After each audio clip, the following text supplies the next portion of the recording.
Good afternoon or good evening, depending on where you might be. My name is Kevin Michael Grace, and this is the KMG show. More talk about coup. Seems to be a real thing, actually. You may think that the American voters or the Electoral College determine who will be America's next president, but it seems more likely now that it's going to be social media that is going to determine this. This is from Politico. Twitter said Thursday it will label or remove posts that prematurely declare victory in the upcoming U.S. election, making it the latest social media company to set out a plan for a prolonged vote count and a president who appears primed to dispute results if he does not win. Yes, this is a news story. Keep that in mind. The social network's rules currently prohibit a narrower set of election-related tweets. Oh, thank goodness for that. Including posts that stoke confusion about how to vote and other forms of voter suppression. And the platform in recent months has flagged some tweets by President Donald Trump and his allies that contained misleading information about mail-in voting. What is this misleading information? Well, Trump has pointed out the obvious possibility of mass fraud, which we are told is misinformation. Apparently, it's passé for people to go to the voting booth to vote, to demonstrate that it is, in fact, each individual person who is marking a ballot. No. We can't have that anymore. Under its new guidelines set to take effect next Thursday, Twitter will slap warning labels or take down posts claiming victory before election results have been certified, or seeking to prevent a peaceful transfer of power, the company said in a blog post. And Twitter will take the same action against disputed claims about the electoral process, including unverified information about election rigging, ballot tampering, vote tallying, or certification of election adults. Twitter spokesperson Trenton Kennedy said the rules change is meant to both expand the range of misleading election-related tweets the company will act on and make more explicit what kind of posts will trigger action from the company. The president has stoked fears he will decline to concede an election defeat or claim early victory by casting doubt on the legitimacy of the voting process. Trump tweeted in July that the 2020 election will be the most inaccurate and fraudulent election in history due to the prevalence of mail-in voting amid a COVID-19 pandemic, a trend that may also delay the official results beyond election night. Well, you've never had official results on election night, but Politico isn't going to tell you that. Independent fact checkers say claims of widespread voter fraud through vote by mail are baseless. The president has also suggested that a losing result may be invalid, telling supporters in August the only way they can take this election away from us if this is a rigged election. Twitter's move follows an announcement by Facebook CEO Mark Zuckerberg last week that the company will add labels to posts from candidates that try to declare victory before the results are in. Until now, Twitter has slapped labels on some of the president's posts that included misleading claims about mail-in voting or sought to cast doubt on the outcome of the race, but not others, including the aforesaid inaccurate and fraudulent election prediction. Twitter said Thursday it is also expanding this effort so that similar posts could be labeled or removed entirely. Twitter did not single out Trump or any other candidate, but Kennedy said the new rules will apply globally to both everyday users as well as political candidates and elected officials. Twitter said the company will determine whether posts get labeled or taken down based on the severity of the falsehood and its potential to cause harm. Posts with general mischaracterizations and a lesser chance of causing harms are likely to be labeled, while those with specific falsehoods are likely to be removed. The specific language of the labels will be determined on a case-by-case basis. How many people do you think that Twitter currently employs to monitor and discuss Trump's tweets? How many? How many dozens do you think? Hundreds, perhaps. Some critics on the left have called on Twitter to outright remove misleading and false posts by Trump and others about the election rather than labeling them. Trump and his Republican allies have skewered Twitter for adding labels to their tweets, accusing the company of bias against conservatives, which it denies because, of course, it would. Mark Zuckerberg, looking more like an alien than ever, appeared on Axios on HBO September 7th to say, what we and the other media need to start doing is preparing the American people that there is nothing illegitimate about this election taking additional days or weeks to make sure all the votes are counted. Someone joked on NPC that we're not far from the day when Zuckerberg will demand that one needs a Facebook account in order to vote. Let's see, from, civil unrest. Mark Zuckerberg thinks that there's going to be civil unrest. Yes, the risk is high, and this could spread across the country. You see, people, what they're doing is they're telling you what they're planning, that they are indeed planning civil unrest.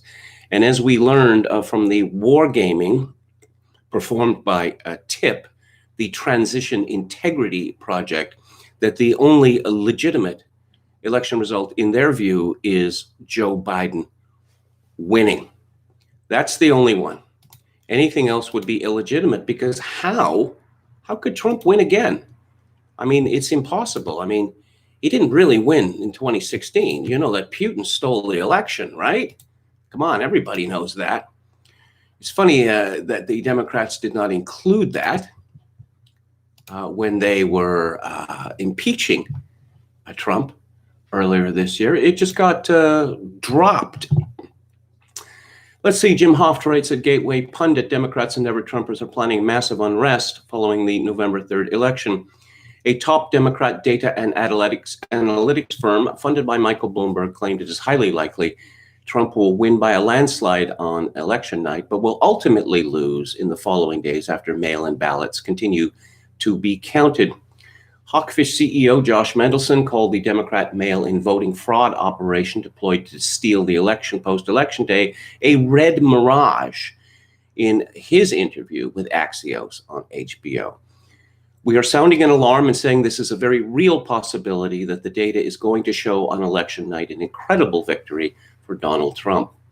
When every legitimate vote is tallied and we get to that final day, which will be some day after election day, will it be in the year 2020?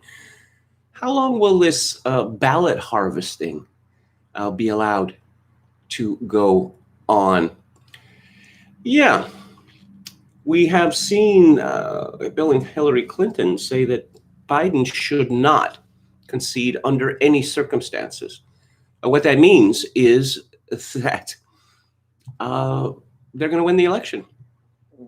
If Trump is ahead in the Electoral College, they'll just say, no, we haven't produced enough ballots yet. And then presumably there will be claims that shadowy Trump forces destroyed hundreds of thousands, perhaps millions of mail-in ballots. Hoft continues, this weekend, Mark Zuckerberg warned Americans that the election may take weeks to decide. He also wants Americans to believe this is normal. It's not. It's called stealing an election. Facebook continued to censor conservatives as it allows far-left accounts in the liberal media to go unchecked. Someone called Malcolm Flex, 48, tweeted, these large tech billionaires have never been elected by the public. They should have zero say on American discourse or the election. This is what oligarchy looks like. Who conducts oversight on Zuckerberg? Who is he beholden to? Who gave him the authority? Well, it would appear that he has granted the authority to himself. From the Washington Post, about 6 in 10 registered voters nationwide say they want to cast their ballots before Election Day, a significant departure from previous years that will force the candidates to reshape how they campaign in the election season's final weeks, according to a Washington Post University of Maryland poll conducted by Ipsos, more manufactured consent. Fear of the coronavirus and doubts about the reliability of mail voting after months of attacks from President Donald Trump. Yes. It's Trump. He made this all up.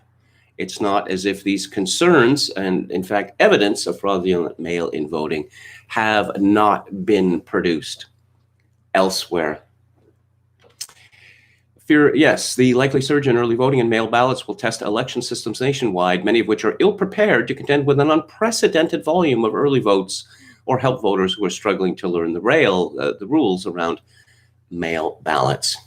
Even as more voters want to mail their ballots than in 2016, just 3 in 10 say they are very confident that their vote will be counted accurately if they vote by mail, compared with nearly 7 in 10 who said the same thing about voting in person on election day. Well, that's one of the reasons that you shouldn't have mail-in voting. As I've noted previously, American election dates are known in perpetuity, except for special elections, which are rare.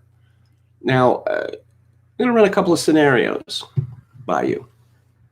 What if Joe Biden dies before Election Day? What if he has a stroke? Or what if he starts, acting even crazier than he has? What if during one of the debates, if there is indeed a debate, he just starts calling the moderator mommy, or confuses one of the lecterns with a urinal and pulls down his pants and gets to business? What then? And of course, Trump is an old man. He's not as old as Joe Biden, but he could have a stroke, a heart attack. He could be incapacitated. He could die. That's why you wait until Election Day to vote. It's going to be pretty messy, said Michael Hanmer, a government and politics professor at the University of Maryland and the Center for Democracy and Civic Engagement's research director. I don't have a lot of confidence that things are going to go smoothly. The sheer volume of mail, the number of people who don't know what the rules are and are going to request ballots too late, we're going to see more of those issues come up. Apparently, Americans have already voted, a number of them, because you got to vote early. The old joke is vote early and often. I suspect we'll be seeing that quite a bit in this election. The survey also reveals a sharp racial disparity in perceptions of electoral integrity, with 71% of Black Americans saying it is easier for white citizens to vote than Black citizens, compared to 34% of whites who believe that to be the case. Similarly, 71% of Black voters say they prefer voting before Election Day, whereas 58% of white voters say the same. Now, it's fairly obvious, or should be, that the longer it takes from when the polls close to when it becomes clear who has won the election, the likelier it is to have been a fraudulent election. That's why the Democrats and the media are engineering a situation where a very large percentage of the American people are going to believe that this election was fraudulent. Both those who vote for the Democrats and those who vote for the Republicans. There's no question about it. And this is their plan. This is their plan, that they win. The old communist saying, what's ours is ours and what's yours is ours. This is the America they want to create. And I suppose, if Trump wins, what's going to happen? What are we going to have? An insurrection? We've already had a low-level insurrection going on in America for months now. And of course, the Democrats are disinclined to do anything about it. I read that Mayor Ted Wheeler of Portland, that his approval rating has sunk to, I believe, 29 or 26%. And he's just announced that he has instructed policemen in Portland to no longer use tear gas. I don't know. Well, perhaps they'll be reduced to using Nerf bats soon enough. Again, from the Washington Post, concern is rising about what would happen if President Donald Trump loses the November election and refuses to concede, perhaps by claiming victory based on early returns before the mail-in ballots are counted, or through some similar maneuver Would his supporters in this doomsday scenario take to the streets and Trump refuse to leave office? The Democrats have already made it clear that they intend to have people in the streets. But this is classic projection from them.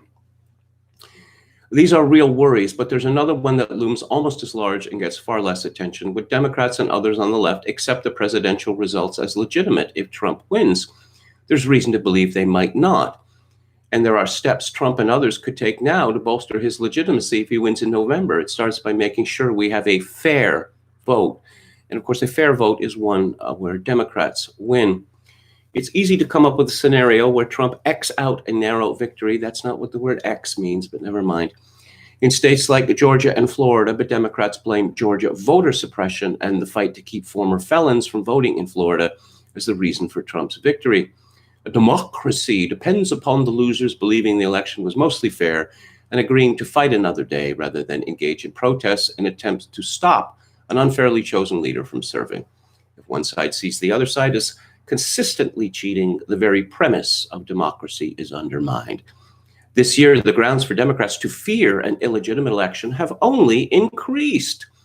The coronavirus pandemic has upended normal voting plans. Election officials have faced delays in running primaries and have been forced to close or consolidate polling places because of the lack of available space and adequate workers. Yes, this post piece by Robert Hassan is laying out their scenario for stealing the election. During the April 7th Wisconsin primary, 175 of 180 Milwaukee polling places were shuttered after Republicans in the state legislature refused to delay the election despite the pandemic. How about the Iowa caucuses? Do you remember them? That there was no winner. There was never any winner declared. But one candidate, Pete Buttigieg, he rushed forward to say that he had won, which served the Democratic Party's plan of making sure that Bernie Sanders did not win the nomination. That is to say, the Democrats have a track record here. Many voters have naturally planned to vote by mail in November where allowed because that prevents a safer way to cast a ballot during a pandemic and avoids potentially long polling place lines. Well, if you're not prepared to wait in line to vote, then I guess you don't really care that much. Is it such a terrible thing to have to wait in line? Trump has repeatedly raised unsubstantiated claims of fraud connected to mail-in ballots, and he appointed a crony to head the U.S. Postal Service, which must deliver the ballots to voters and return those ballots that voters put in the mail rather than a drop box or polling place. Delays in delivering the mail, thanks in part to a management labor dispute at the Postal Service, how very convenient, have convinced many that Trump is deliberately trying to delay the mailing and return of ballots. Does the United States Postal Service have a particularly good reputation with regard to delivering mail swiftly? That was certainly not my impression when I lived in the United States.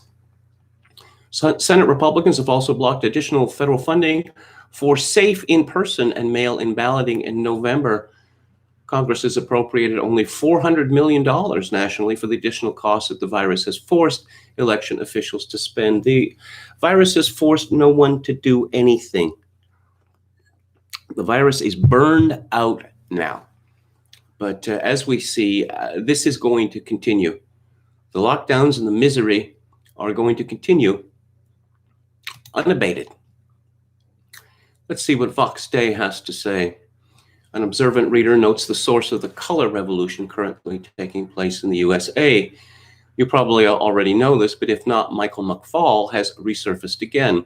He's the Stanford professor who was Obama's ambassador to Russia and the creator of that idiotic reset policy. But before that, he was considered an expert on revolution, especially the color revolutions. According to McFaul, the 7 factors necessary for a successful revolution are: 1, a semi-autocratic rather than a fully autocratic regime; 2, an unpopular incumbent; 3, a united and organized opposition; 4, an ability to quickly drive home the point that voting results were falsified; 5, enough independent media to inform citizens about the falsified vote. 6, a political opposition capable of mobilizing tens of thousands or more demonstrators to protest electoral fraud. And 7, divisions among the regime's coercive forces. What I didn't know is that the State Department under Hillary Clinton turned these factors into a program and exported it, using it to destabilize and overthrow governments all over the Arab and former Soviet world, especially in Ukraine. In 2014, having made a thorough botch of trying to install American-style democracy all over the Arab and post-Soviet world, McFaul resigned and slunk back to Stanford to resume teaching, until this past weekend, when he reemerged as a quotable expert on foreign relations. Quote, "Trump has lost the intelligence community." Oh no, not the intelligence community. He has lost the State Department. He has lost the military. How can he continue to serve as our commander-in-chief? Unquote. McFaul seems to have confused the presidential system with the parliamentary system. I keep thinking about McFaul's 7 prerequisites for a successful revolution. It looks to me as if we're in step 7 of the plan now, creating divisions among the regime's coercive forces to make it impossible for them to present a coordinated response to the riots in the streets. Having failed to install democracy everywhere else in the world, it looks as if McFaul and his ilk have decided to bring the revolution back home. Is it just me, or do you hear it too? It sounds like chickens coming home to roost. Not that the situation isn't serious, but I can't help being amused by the appropriate nature of the man's name, McFaul indeed. What we're seeing here is not about liberals or the left. It's actually the neocons' world Trotskyite revolution, attempting to reestablish their control over the USA now that they have lost Russia. Let's have a look at the chat. Chogokin666 says, a man refused to let me in on an elevator today. Both had dogs, both had masks. I'm afraid the level of brainwashing is very deep. Jay Smith says, it's a peer pressure virus spread by low IQ people. Greetings from Chad Chadson, and greetings to you, our valiant moderator. Claire Koss says American voters have already made up their minds. Well, in any election that is presumed to be a close, it doesn't take all that many undecided voters to make the difference. William Hicks says I should put in an application with Twitter. They need the help. Kevin, you should send one in too. Respectable commenting name says civil unrest is a polite euphemism for attempted coup. Jim Bowden, KMG, I love your stream. Keep up the good work. By the way, you are my favorite Canadian mortician. Yep, you should keep working that joke. Let's see. William Hicks, regarding the Biden or Trump senior moment stroke scenario, we should be so lucky. Glib Medley, who supplied Underdog with his super energy pills? Was he MK Ultra? Chogokin666, helpful hint, if the back of your ears smell like Gruyere, it's time for a shower. Okay. David Wright, what's with all the Diana Rigg RIP with conservatives today? She was a lovely woman and a fine actress. Isn't that sufficient? Okay. The last man says, good thing he has Republican governors in Florida, Iowa, and Ohio. Yes, indeed. Also in Georgia. Glib Medley says we need Canadian. Kevin's assessment of Dudley Do-Right. Yes, the Mountie. That was Jay Ward, a very funny man. It was a very funny show. Unless you're referring to another Dudley Do-Right. The last man, many felons actually like Trump in Georgia. Anrun says, this might be projection, Kevin, but didn't J5 Killer suggest that could happen if Trump and his supporters think the election was stolen because of mail-in voting? Look, at some point they have to stop the count, because U.S. mail gets lost all the time, reappears months later. You notice it curious. oh, mail-in voting, must have mail-in voting. And these same stories, they talk about the inability or the likely inability of the US Postal Service to deliver these ballots in a timely manner. But they don't draw the conclusion from that mail-in voting is a bad idea. The Last Man, the mob secured Illinois and Texas for Kennedy in 1960, and that is indeed true. And I read Richard Nixon's book, Six Crises, where he said that he seriously considered contesting the election because it was clear that Texas and Illinois had been stolen, but he declined to do so as he thought that this would be bad for the country. Debrea says, haha, Dems are getting ready to lose in a fabulous way. Trump can't lose this even if he wants to. Bob Paxson says the USPS was very good before Amazon put them in a headlock. Fortunately, Americans were far less divided back then. Okay, I love watching Antique Roadshow with my family, says Daughter of Babylon 14, a Sunday treat. Well, that's nice. Okay. Walrus Law, Libertarian, all this stuff just makes me like Trump more despite his massive flaws. Jonathan Pohl says, has Kevin covered VC Vitolo yet? How about Eric Loomis? I don't know who those people are. I'll just write them down here right now. Eric Loomis. Okay. Yo Mama says, I ordered books that were supposed to come in 5 to 7 days. It took 17. Rocky and Bullwinkle, one of my favorite shows. I have the DVDs, but all my DVDs are in storage and will continue to be in storage for I don't know how long. Someone was talking about J5 Killer. Let's see what he has to say. I'll just refresh this. Okay. If Bill Clinton had resigned when he got caught with Monica Lewinsky, Donald Trump would never have become president. Trump learned a lesson from Clinton about shamelessness and not acting presidential. If Clinton had resigned, the presidency would have retained its aura, but he didn't, and thus ushered in an era of no-holds-barred, smash-mouth politics, hence Trump. I know a lot of people on the right believe that the impeachment effort against Bill Clinton was ill-considered. You had a president who was caught lying under oath. And for this, he was disbarred as a lawyer within the District of Columbia. But how can you be president and be found to have lied under oath?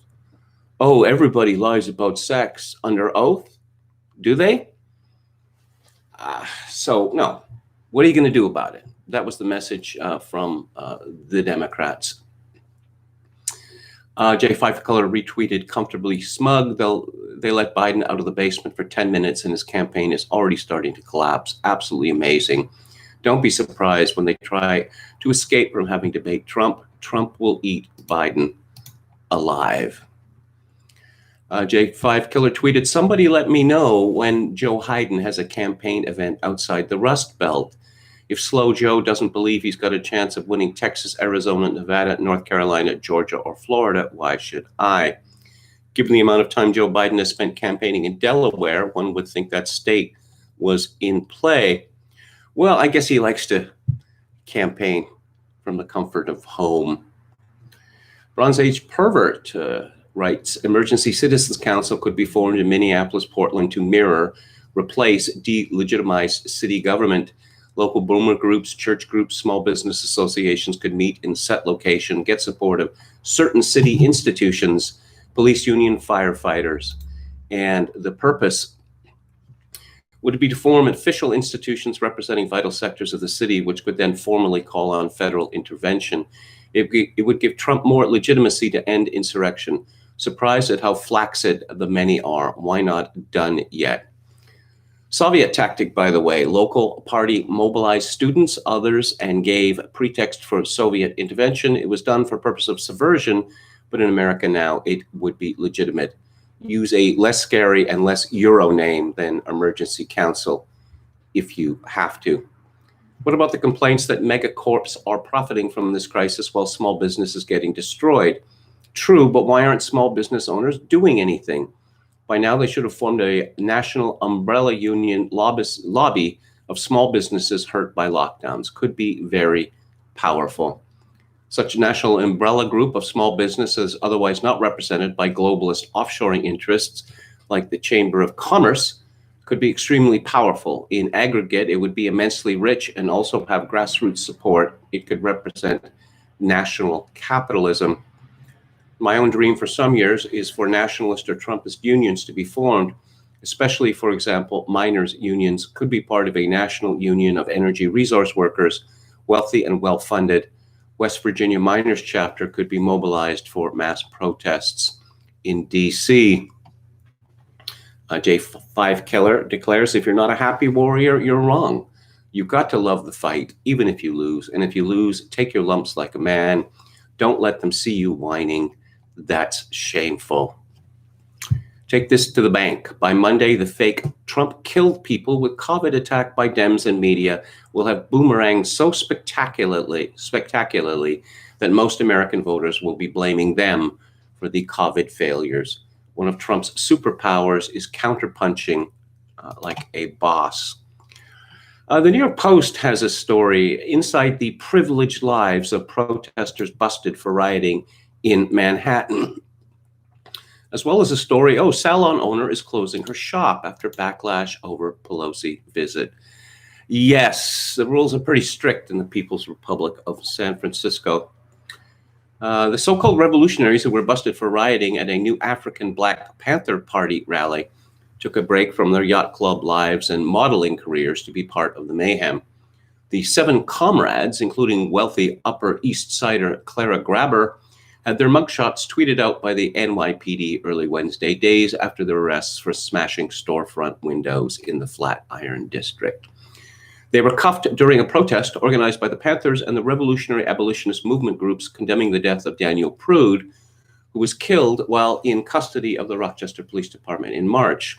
Aside from Crabber, the redhead daughter of an architect and a child psychiatrist with a second home in Connecticut, 5 of the others arrested also appear to come from privileged backgrounds, leading one police source to call their actions the height of hypocrisy. Frank Furmeister, 30, of Stuyvesant Hills, charged with rioting and possession of a graffiti instrument, is a freelance art director who's designed ads for Joe Coffee and has also worked for Pepsi, Samsung, and the Glenlivet, among other high-profile brands. He studied fine arts with a concentration in photography at Florida State College in Jacksonville, and he lives on Reed Island Drive in the city's Tony Beacon Hills and Harbor neighborhood. Addie Shragovich, 20, is a student at Sarah Lawrence College from Great Neck, according to police and her family. The young activist lost her phone during the rowdy weekend protests and promptly called up her mother, who made arrangements to replace the cell phone right away. She hasn't been terribly in touch. She's been off doing her thing, said Shragovich's mom, Susan Jakobowitz, an English professor at Queensborough Community College. I keep thinking I would get a call from the hospital or she'd get arrested because it seems like it's just dangerous times right now, said Jakobowicz, who didn't know her daughter was arrested. At least she's not on Rikers, she said. Before joining the protest, Shragovich was an accomplished musician who spent time performing in local theater groups and at the Seacliff Yacht Club. Yeah. Okay. Let's see. Claire Severine, 27, who lives in Washington Heights and was charged with rioting, appears to be a signed model with the We Speak agency, who had the ability to jet among Montreal, Quebec, and Dublin, Ireland, before settling in the Big Apple to pursue a career in acting. Let's have a look at this. Oh, it's been taken down. Her profile has been taken down. Why would they do that? But I'm not going to let that stop me. I want to have a look at this woman. It should be easy enough to find pictures of her. Okay. It's rather severe woman. I have to. No, I was just kind of curious because remember when models used to be pretty? Or once asked, Claire has always had a profound respect for nature and enjoys hiking, photographing these hikes and trying to get other people excited about our wonderful planet, exclamation mark. She believes beauty can be found everywhere and in everybody if you just look around. Edgar Surratt, a 27-year-old from Brooklyn who summered in Europe as a kid, is charged with rioting and possession of a graffiti instrument. When approached for comment at his Prospect Park South apartment Wednesday, Surratt barked, "I don't want to talk to you, you can go away," and slammed the door in a reporter's face. Elliot Rucka, a 20-year-old from Portland, Oregon, charged with rioting, is the son of famed comic book writers Greg Rucka and Jennifer Van Meter, according to his father's online bio. And about that Pelosi story, hair today, gone tomorrow. San Francisco salon owner Erica Kias said she is closing her business after the infamous visit by House Speaker Nancy Pelosi, Fox News reported. "I am actually done in San Francisco and closing my doors, unfortunately," she told Tucker Carlson yesterday. "I started to just get a ton of phone calls, text messages, emails, all my Yelp reviews saying they hope that I go under and that I fail. So just a lot of negativity towards my business." Kios has denied Pelosi's accusation that she set her up after releasing a video of the speaker walking around her business barefaced, sparking charges of hypocrisy in light of the lawmakers' frequent calls to take the coronavirus pandemic seriously. The owner said she rents out chairs to independent stylists and claims she did not leak the video for political reasons. Meanwhile, the single mother of two has announced that her fundraiser has reached its goal of $300,000. She said that all the negativity has made her hesitant to return to the city where she has lived for 15 years. "I'm actually afraid to go back. It's a little scary and sad," she told Carlson. "I do have a lot of positive calls and text messages from clients, but other than that, nothing but negativity." Yeah, it's groupthink. That's what we're talking about here. And the NFL is starting up, and it is going to be ever so woke. The Chiefs and the Texans players planning demonstration before a season opener. They are discussing a joint demonstration to make a statement on racial injustice and display unity before Thursday night's NFL season opener, sources told NFL Network's Tom Pelissero.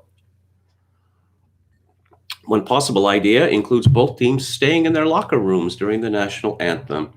The situation is still fluid and final plans remain unfinalized. Leaders from both clubs involved include Patrick Mahomes, Deshaun Watson, and Kenny Stills.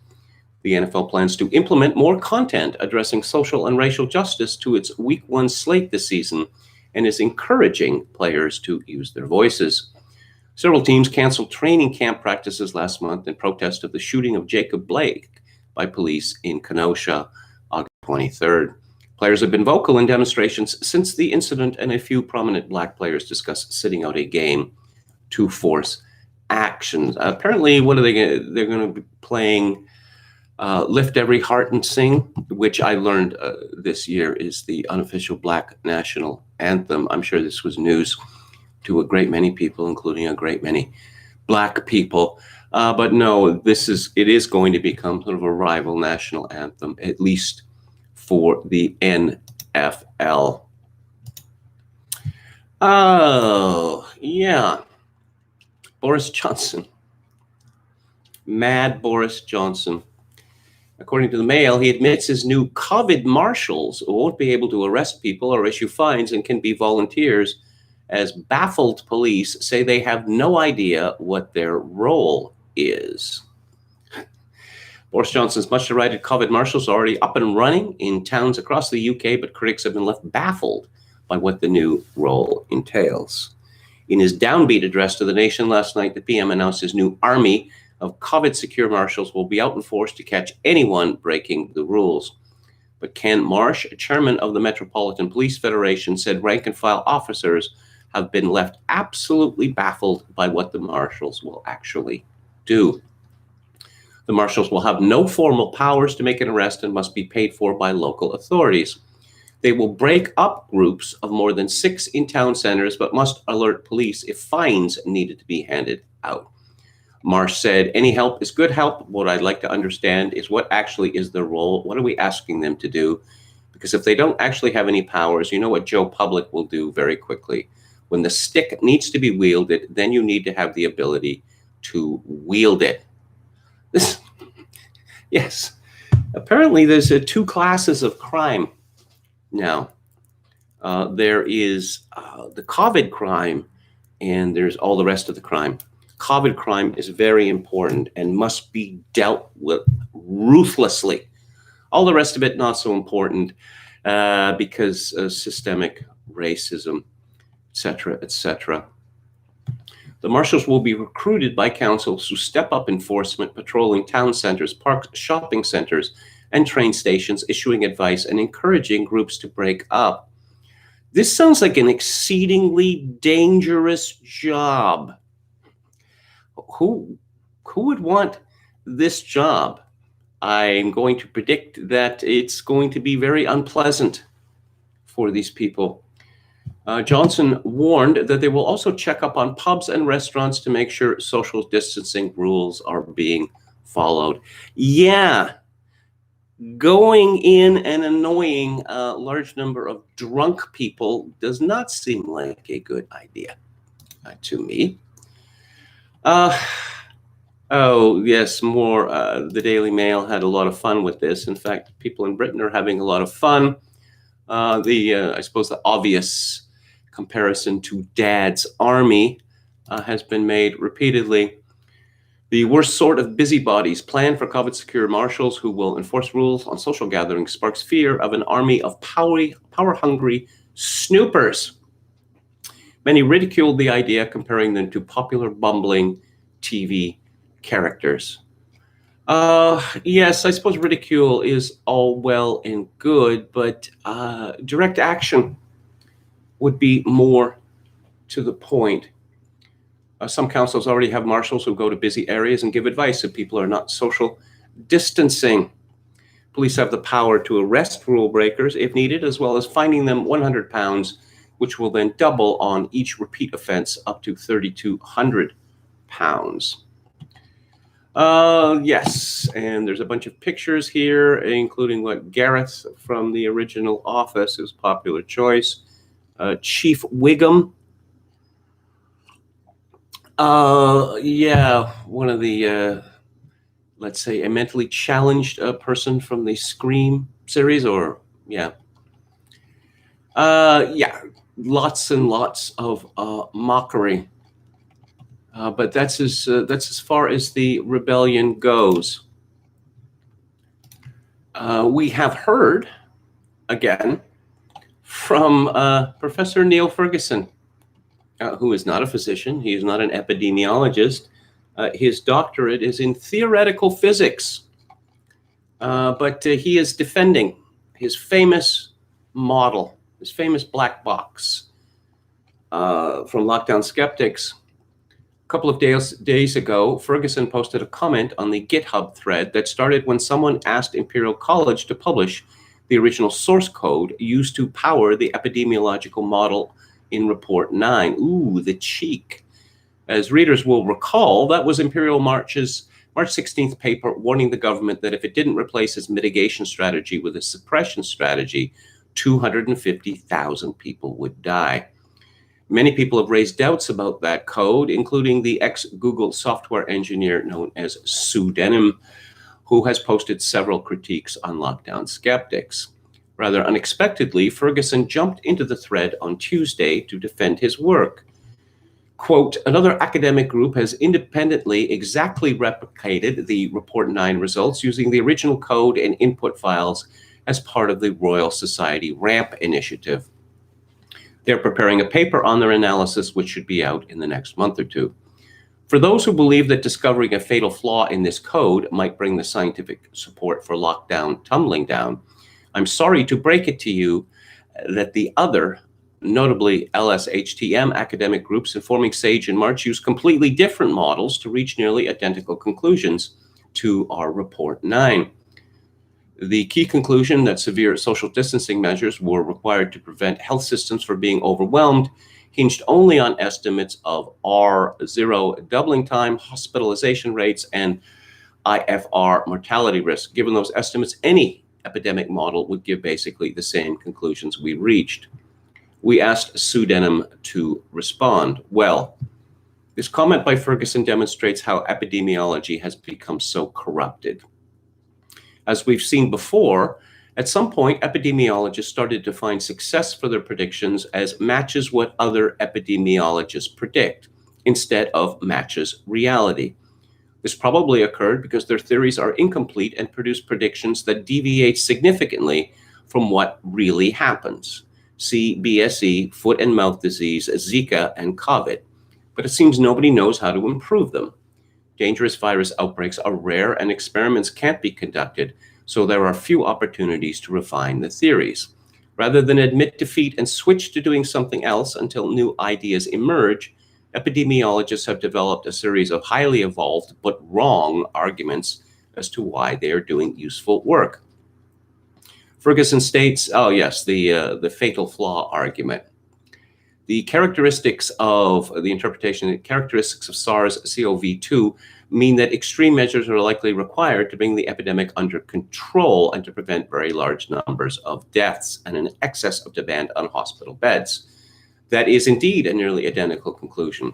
Yet we know from counterexamples where extreme measures weren't used that ICU capacity was never exceeded at all, and there was no very large number of deaths.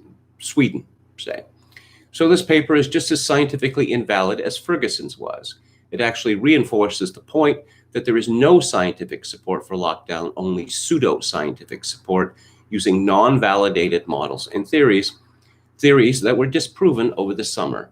Actual scientists compare their predictions against the real world, and if the predictions are wrong, they refine their theories. As Richard Feynman said, if it disagrees with experiment, it's wrong. In that simple statement is the key to science. This last step is missing in epidemiology, where for decades academics have been declaring success regardless of observed outcomes, even though their theories models are general and hardly altered for new viruses. What if this claim that the LSHTM model is completely different? The code is different and of somewhat higher quality. The assumptions it makes are not really different. It's another minor elaboration of an age-stratified model. For example, it assumes a totally susceptible population, which appears not to be true.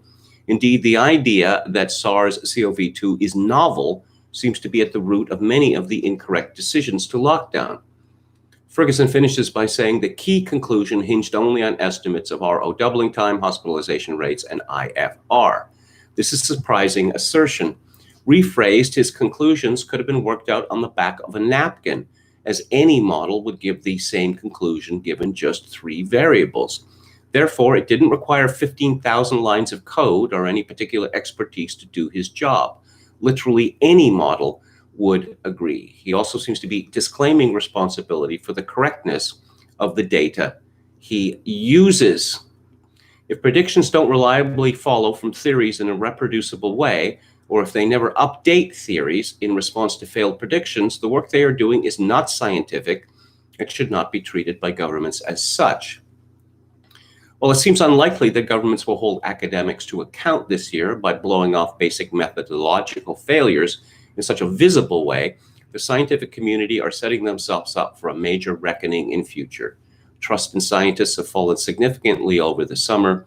Future generations of politicians will start to ignore the claims of academics across an ever wider set of fields, and has already occurred for economics and, in the USA, climatology, another field that relies heavily on modeling. As I said at the time, Boris Johnson is the man who makes the decisions, together with his cabinet. I would have thought it would be fairly easy to make a few phone calls about this Neil Ferguson character. Has he made predictions in the past? Oh, and I suppose you could have Googled it. Neil Ferguson predictions. Oh, he has a long history of making doomsday predictions that do not come true. Lockdown Skeptics publishes a rant from an exasperated consultant. Since the start of this, the interpretation of the data has been clear to me. It's the job I've been doing for 30 years, albeit in consumer behavioral insight, not virology. And I've seen enough massive failure in corporate life through groupthink to understand what's happening to our politicos. I've spent most of my career trying to get well-educated corporate executives to practice fact-based decision-making rather than the other way around. We've had months of evidence now, not bloody models, about the asymmetrical nature of the pathogen's effects, veracity of data, metadata, and testing regimes. Scientists and medical experts brave enough to speak out. Like many others, I thought that the propaganda wouldn't survive contact with the bright daylight of facts. But here we are in September, threats of lockdowns, maskism, MSM still pumping out fear, claiming asymptomatic, possibly false positive test cases, no context, etc. With the democratic process shut down and government ruling by capricious diktat, backed by the police and prosecutors, our judiciary silent, and anyone who asks reasonable questions about the proportionality, let alone wants to protest, closed down, the big question I'd like answered, or at least discussed by the assembled brains of the skeptics is, what can we actually do to stop change the narrative and pressure the handycocks of this world to switch their critical reasoning back on? Despite all the evidence and growing numbers, we skeptics seem to just be a flea bite on the elephant. I'm tired of feeling angry, frustrated, and impotent. I'd love to hear some creative options for those without power or voice. Essentially, what governments around the world, Boris Johnson's government, Democratic governors, that sad Muslim lady who runs New Zealand, Jacinda Ardern, the government of Victoria, Australia, are saying, what are you going to do about it? Now, that is a very dangerous position for governments to put themselves in. Because if governments persist in lunatic policies, which destroy the economy, destroy society, erase civil liberties, based on information which is patently false, and then in effect say, what are you going to do about it? Then certain courses of action, which had previously been thought unthinkable, start to become thinkable. Oh yes, did you hear the one about how a bike rally in South Dakota caused 260,000 cases? Yeah, well, it didn't. It didn't. There's a story in Reason Magazine from Elizabeth Nolan Brown. No, the Sturgis motorcycle rally didn't spawn 250,000 coronavirus cases. That's what we were told. Apparently, the root of about 20% of all new coronavirus cases in the US last month. So said a new white paper from the IZA, Institute of Labor Economics, and national news outlets ran with it. Not so fast. Let's take a look at what they actually tracked and what's mere speculation. According to South Dakota health officials, 124 new cases in the state, including one fatal case, were directly linked to the rally. Overall, COVID-19 cases linked to the Sturgis rally were reported in 11 states as of September 2nd, to the tune of at least 260 new cases. There may have been more cases that have been linked to the early August event, but so far it's only 260 confirmed cases, about 0.1% of the number the IZA paper offers. They are just making it up as they go along. Now, I don't know. They think they're going to get Boris Johnson out of office. Well, he should. He should resign in shame. But I think that Britain is stuck with Boris Johnson because, having delivered the coup de grace, or basically waited Theresa May out as she was destroying parliamentary democracy, it would be too embarrassing for the Conservative Party to do the right thing and get rid of Boris Johnson. Jay Smith writes, I could be misremembering this, but I thought I heard you one day mention in passing that HIV is bogus. I wonder if you're aware of similar arguments towards germ theory being bunk. I've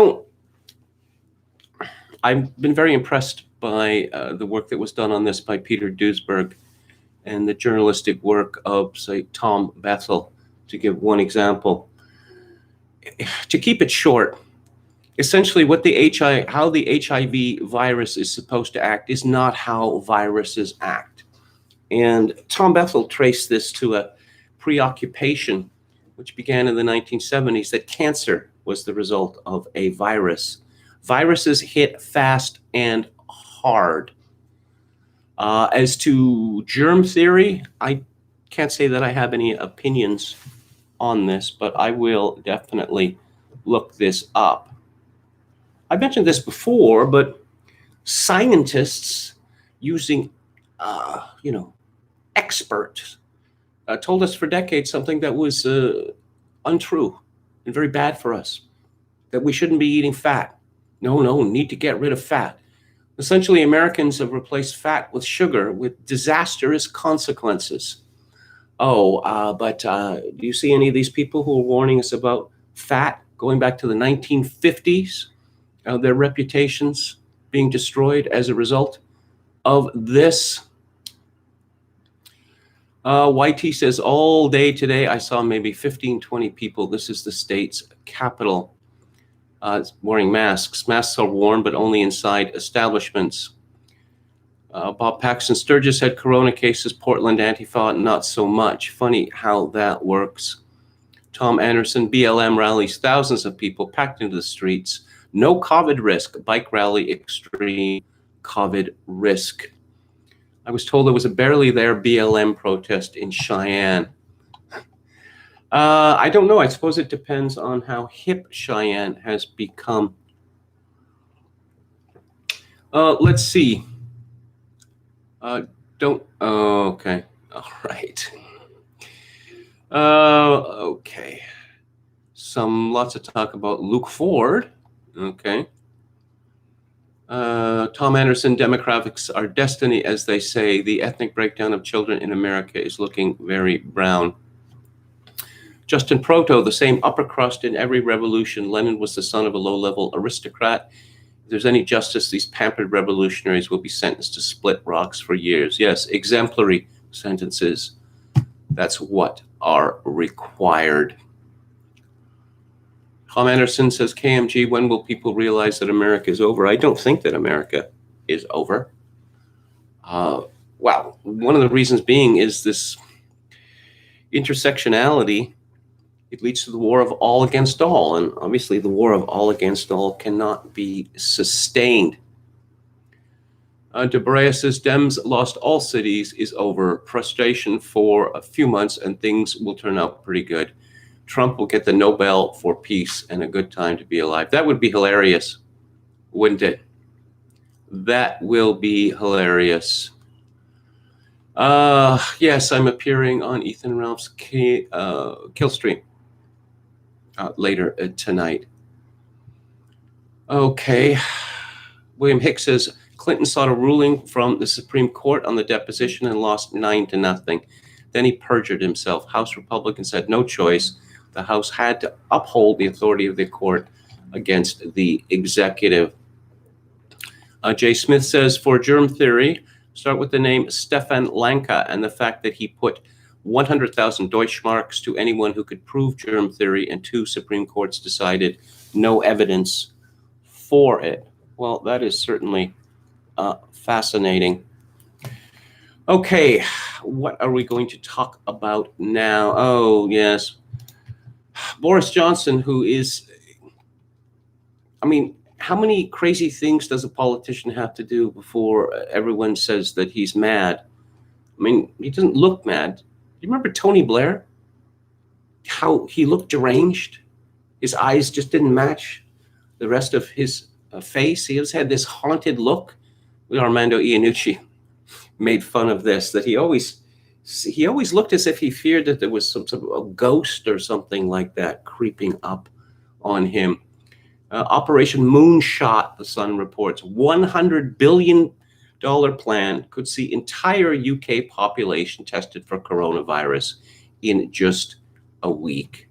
Well, aside from false positives there, what if you find out that an enormous number of people have COVID-19? Since the hospitals have emptied and essentially no one is dying anymore, will this be used to lock down the entire country? I mean, again, only even worse than the last time. Andrew Cuomo, the governor of New York, is a man who enjoys tempting fate. He has not apparently heard that hubris leads to nemesis. Donald Trump caused the COVID outbreak in New York. That is a fact. This is a man who forced infected people into nursing homes, thereby killing thousands of old people. He said Tuesday that Trump caused the COVID-19 outbreak in New York by not announcing a European travel ban sooner. Oh, okay. That is a fact. It's a fact he admitted, and the CDC admitted, and Fauci admitted. He slammed Trump for calling the virus the Chinese virus and not declaring the European travel ban in time. Didn't they have some sort of Chinese festival in New York? What, in February or March? And we were told, no, not a threat, not a threat at all. Go on, go out there, have fun, right? But again, the media is pushing this notion, the Democrats are pushing this notion that there is a drawer. There's a drawer in the Oval Office at Trump's desk, and it has a magic wand in it. And Trump merely has to go like this, and COVID is dealt with. These people do not know how viruses work, but it doesn't really matter. The other shoe drops. KFI AM 640 has obtained an audio recording of LA County Public Health Director Dr. Ferrer repeatedly saying in a conference call that she doesn't expect kindergarten to grade 12 schools to reopen until, quote, we are done with the election, unquote, in November. Listen to audio here. Greg Tolan responded, this is always about the election. California has barely been affected by this, and the fact that it had amongst the most draconian measures can only be explained in reference to Trump. We can't reopen the country until we flatten the curve, and there's a picture of Trump's re-election chances being flattened. I should think that people are able to distinguish between the Democratic mayors and governors who have turned their lives into misery and Donald Trump, who wanted to reopen America by Easter Sunday. I don't know, but perhaps they don't. And I have to say that Trump has not helped his own cause in this regard by claiming credit for every good thing that has happened in the United States since he became president. Yes, Netflix's Cuties, is French mignons. The controversy has become fiercer than ever with someone posting clips from it, and it is absolutely disgusting. It is absolutely disgusting, and there's no question that it's an attempt to normalize sex with children. The director, who is a refugee from Senegal called Maimouna Doucouré, says, I received numerous attacks on my character from people who had not seen the film, who thought I was actually making a film that was apologetic about the hypersexualization of children. Yes. Ghost Jim says, that's as far as I'll go with this demonic garbage. No doubt the film has much more. Netflix is streaming it right into people's homes, where young, impressionable girls can watch it, and where grown men with sexual attraction to children can pleasure themselves too. Thanks, Netflix. No more clips, but here is what else happens. An 11-year-old girl takes a photo of her vagina and posts it online. The 5 young girls take a turn at webcam porn. A young girl tries to take a photo of a schoolboy's penis. An 11-year-old girl finds a used condom and blows it up. According to Mediaite, cancel Netflix. Streaming service faces new calls for boycott after Cuties seen sexualizing children goes viral. Oh, you can't criticize it because you've never seen it. And then people have seen it now. And I suppose that objection is still made even after people have seen it. Warning, the following clip may be distressing. Okay, that's a warning from Mediaite. Kyle Houghton says, Cuties just released and it's way worse than anybody expected. Netflix just published softcore child pornography and they'll probably get away with it. Cabot Phillips writes, so I thought the Cuties Netflix thing was being sensationalized, but the IMDb trigger warning literally describes female breast nudity of a minor. If you've had that on your computer, you're going to jail. If it's on Netflix, it's art. Jason Howerton says, I'm dead serious. People should go to prison for this. Lawfully defines as pedophilia, and look at the media ratings. All of you are going to hell. Carol Roth tweeted, please stop sharing that Cuties video. How does not one person, from parents to production staff to Film Fest to Netflix, not step in and say, this isn't right, and protect these kids? Tom Fitton points out Susan Rice sits on the board of directors of Netflix, and leftist Netflix gave a special production deal to the Obamas. Lauren Chen says the film Cuties is disgusting, but what's even more disappointing are the number of people defending it. Well, actually, I thought the movie was entertaining, so I'm going to give them a pass for sexually exploiting 11-year-olds. Emerald Robinson says it's strange how Netflix is promoting Cuties, a show that sexualizes 11-year-old girls, and not a single corporate media reporter has asked Netflix employee Susan Rice or Michelle Obama why they haven't condemned the show. In The Independent, a woman who rejoices in the name Clémence Michelin writes, Netflix Cuties is too intelligent and moving to be marred by one bad taste poster. Oh, you see, it's just the poster. It's the poster. We have repeated scenes, I've seen the clips, of 11-year-old girls twerking. It's not just the poster. And the original poster for the French version, I don't know what was so acceptable as that. It showed an 11-year-old girl wearing a bra outside of her clothing. Last month, as she writes, Netflix felt compelled to apologize. By its own admission, the streaming service had done Cuties, a French film released on the platform September 9th, a monumental disservice. The problem originated with a poster released and subsequently removed by Netflix. Yes, it's just about a poster. While the French version depicts 11-year-old protagonist Amy and her friends gleefully carrying a bunch of shopping bags, Netflix's took a much different approach. In it, the girls are on stage, 3 of them mid-twerk, all of them adopting provocative poses in revealing, hardly age-appropriate outfits. It looks, in short, like Toddlers and Tiara's French Tweens edition. The image does, in fact, reflect a specific scene in the film, but without context. And without director Maimouna Doucouré's skilled storytelling, it fatally fails to reflect the essence of Cuties. Yes, Amy, the film's protagonist, joins a dance group and searches for her place in the world. The daughter of Senegalese parents, she struggles between the conservative, obedient model of femininity she finds at home and the more liberated model offered by her dance friends.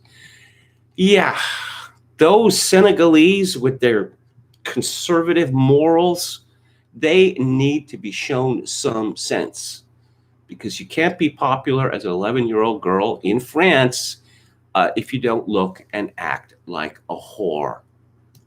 Who knew? I'm going to talk a little bit about immigration. Theater Thursday is coming up at 5:30. I'll be discussing Robert Hamer's It Always Rains on Sunday.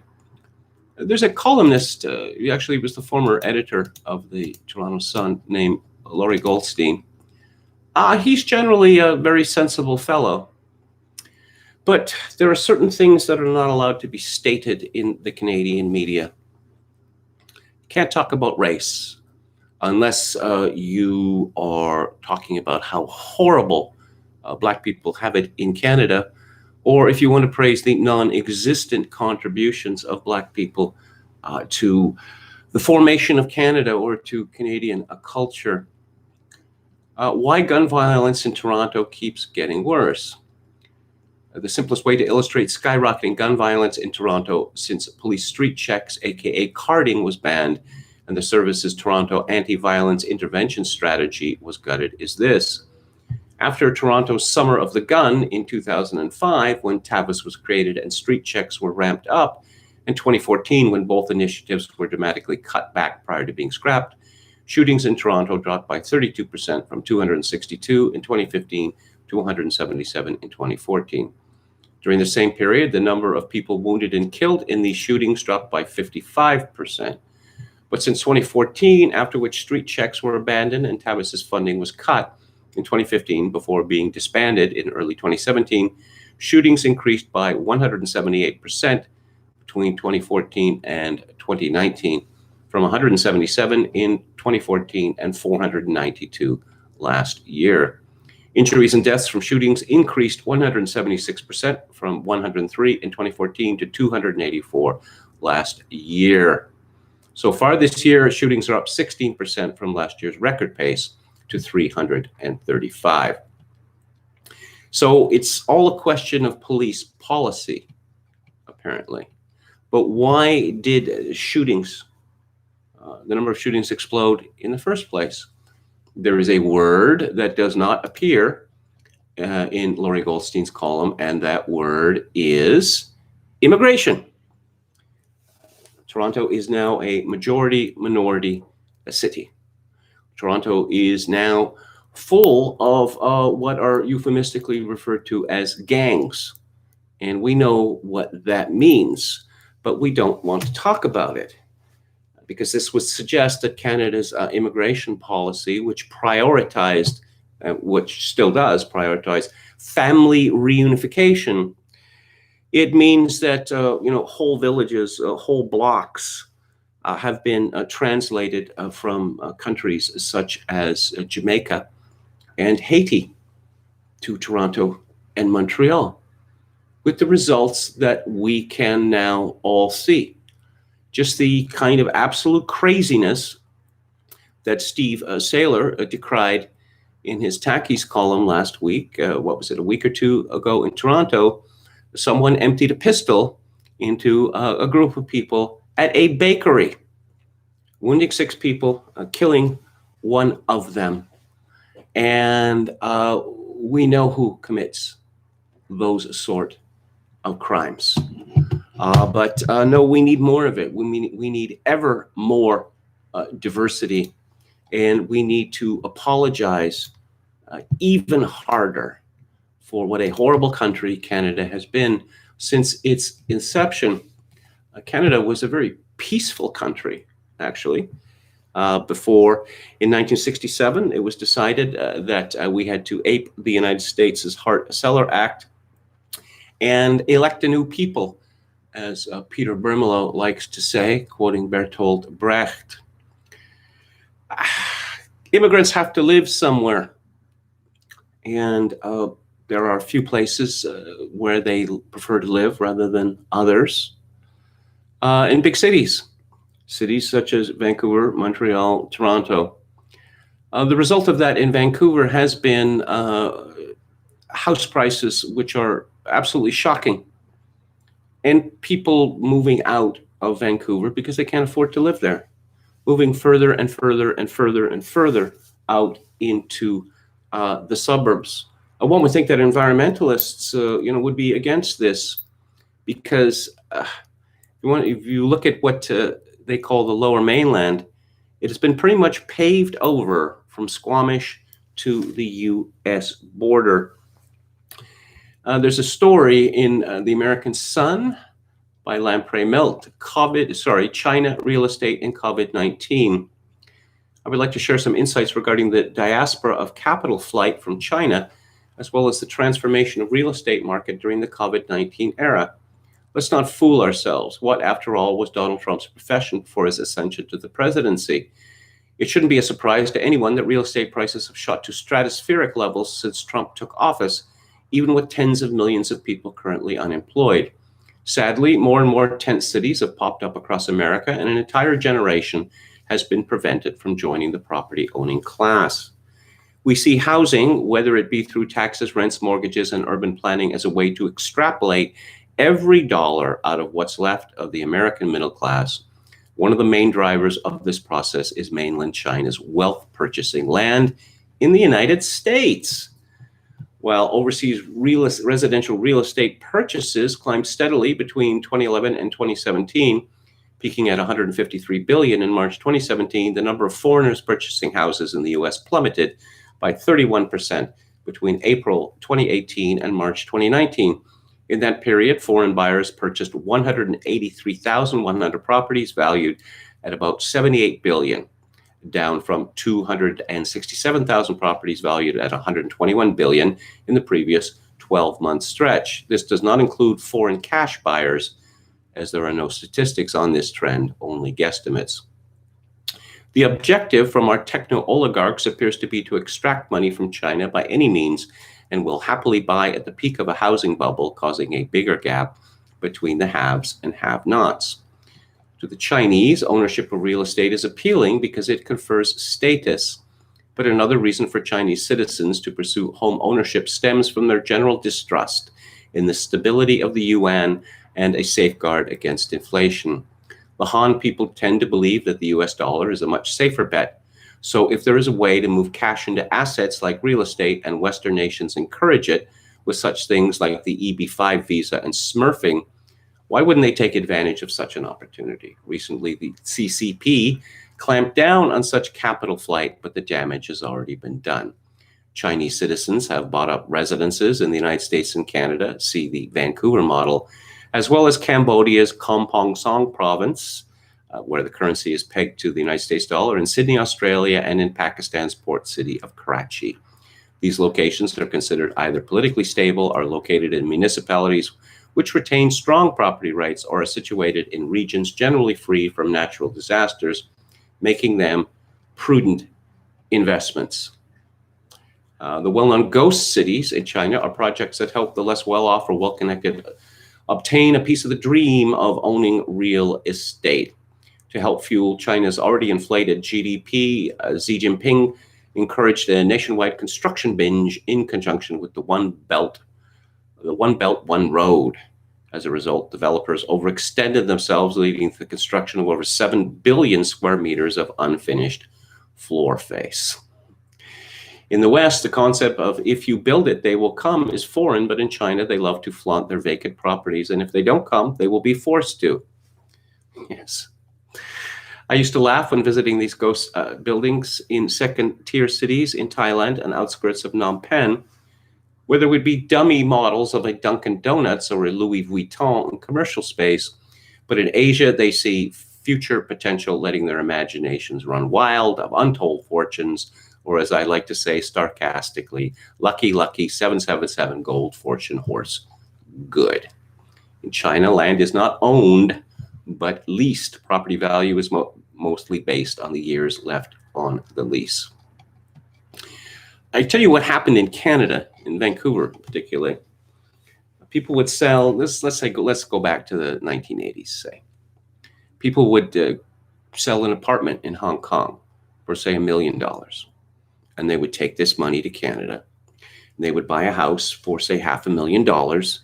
Well, you could buy houses in Vancouver, $500,000 at that time. It was considered like shocking price, but there you go. $500,000 for the house, a Mercedes for dad, a BMW for mom, Mazdas for the two kiddies. And what are you left with then? You're left with what, $300,000 left over, say? And what that means is pushing people out of the city where they grew up. But let's see, who loves this? Well, the people who are being bribed by the Chinese love it, certainly. Municipalities love it because soaring house prices mean that they're getting a lot more in taxes. And of course, realtors love it. And realtors have been pushing this notion for years that immigration is just wonderful, wonderful, wonderful. And anyone who opposes it hates diversity and is, in fact, a racist. What else do the Chinese bring with them? Crime. Big, big crime. It's a story last year from Jeff Burbank at the Mob Museum. The laundering scheme is so infamous that investigators call it the Vancouver model. The Triads, China's organized crime syndicate, created a pipeline that laundered $4 billion in illegal drug profits last year through real estate and other investments in Vancouver. The conspiracy, news of which has scandalized the province's largest city, starts in China, where precursor drugs used to manufacture the deadly opioid fentanyl are shipped to the Port of Vancouver and sold on the streets by drug dealers. The dealers drop the money off with Chinese gamblers who launder it by purchasing betting chips at high roller tables in the city's casinos and cashing them out. They then deposit the washed money into underground banks that wire the funds back to the Triads in China. Thereafter, the funds are transferred to shell companies protected by Canadian privacy laws and used to buy luxury homes and expensive cars in Vancouver. In 2018, the Triads laundered $5.4 billion US dollars, or 7.4 billion Canadian, in the city, according to provincial government figures. Of that, the criminals invested $4 billion in real estate alone, which has increased the cost of homes in Vancouver by 5%. The bubble in prices is so large that the city's residents complain they can no longer afford to buy a home. The Vancouver model, Vancouver has gone the way of San Francisco. That increasingly the only people that live in Vancouver or San Francisco are the very rich and the destitute. And just as in San Francisco, the destitute, many of whom are homeless, insane, have been given more and more privileges. We must be nice to these people, including the Canadian federal government deciding to give free heroin to them. And so the streets of Vancouver become as unlivable as the streets of San Francisco have.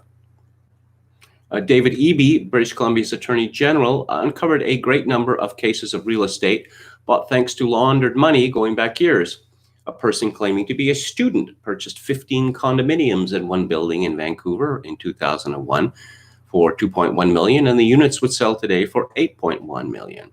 A woman dubbed a homemaker paid $3 million for 12 houses in the city's downtown from 2004 to 2007 that are now worth $11 million. The revelations came from two reports based on government studies released in May by British Columbia to examine the extent of money laundering there.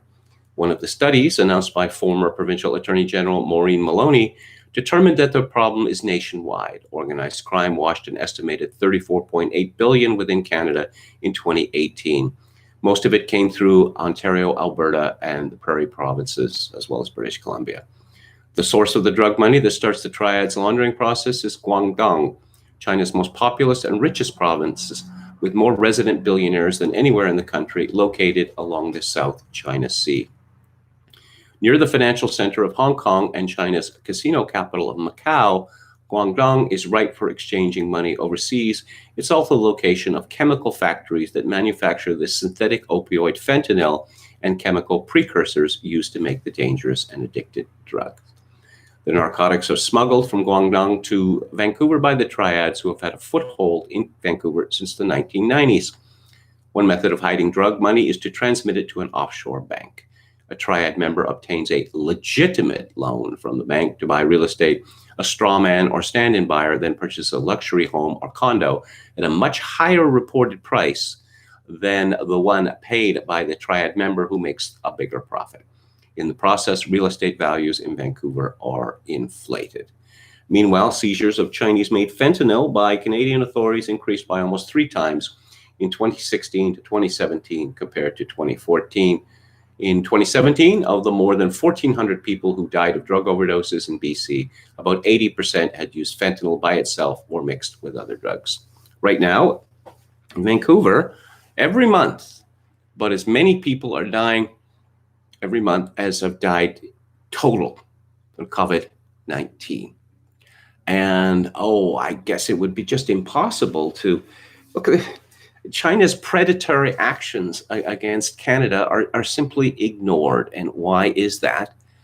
Well, there's some things that I know that I can't say for defamation reasons, but let's put it this way, that a great many powerful people in government, in the media, have been bought off.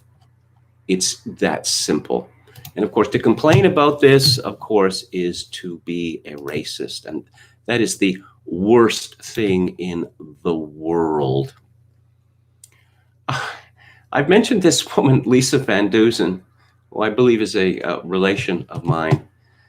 And I'm just going to quote from this incredible column of hers today called How 9/11 Ended the Banality of Evil, just to show you just how wretched the standards in Canadian journalism are. The murderous destruction of an American landmark on live television on September 11, 2001, set the stage for a new, more dramatic form of psychological warfare.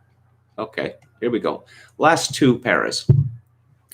The bookend to 9/11, as far as the commodified degradation of America goes, was not really the death of bin Laden in 2011.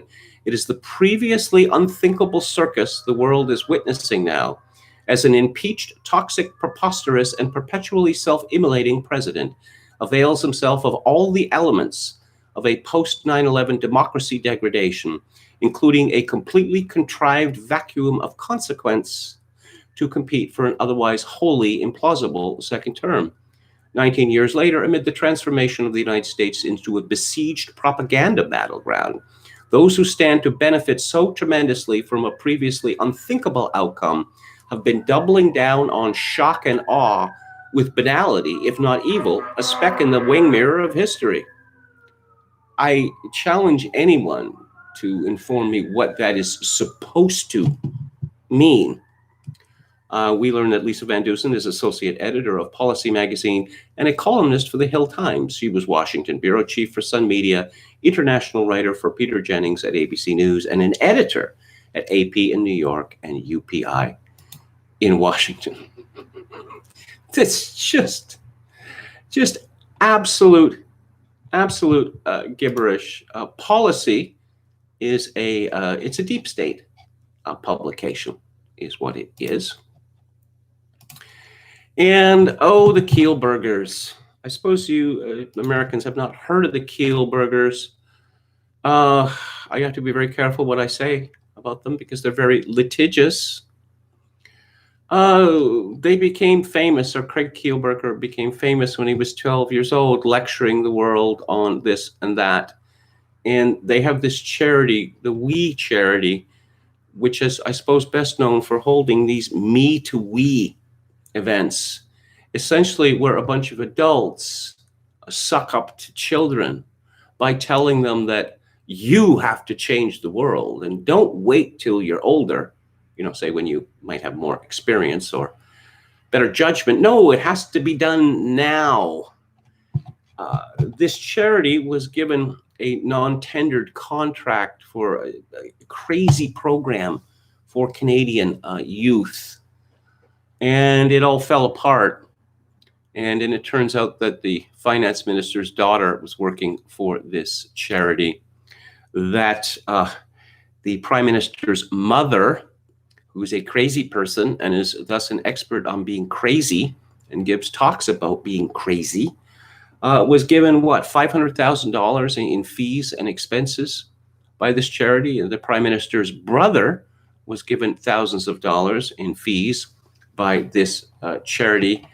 And We Charity is selling off its assets, eliminating staff, and winding down operations in Canada. Yeah, how about that? Who says there's no good news anymore? This is definitely a good news story. Absolutely. Outstanding. I hope we have heard the last of the Kielburger brothers. Take a quick look at the chat here. Hikma Warrior says, what's killing the West? The triumvirate of feminism, sodomy, and negrality. I don't know whether I mentioned this on the show before, but talking about chickens coming home to roost, the COVID-19 panic to me is now we appreciate what the cost of giving women the vote was. Because something must be done, and no level of death is acceptable except if, it's abortion deaths. It's just feeling. Feeling. Masks don't work. Well, it can't help. And I'm supposed to take you seriously after you say something like that? Really? Emmett Kelly's Earth, white pill moment on the KMG show, Trudeau family out of work. Excuse me. No, Margaret Trudeau has her defenders, that she is she's a very accomplished woman. Yeah, she married the boss. That's what she did. She married the boss. Trudeau was already prime minister.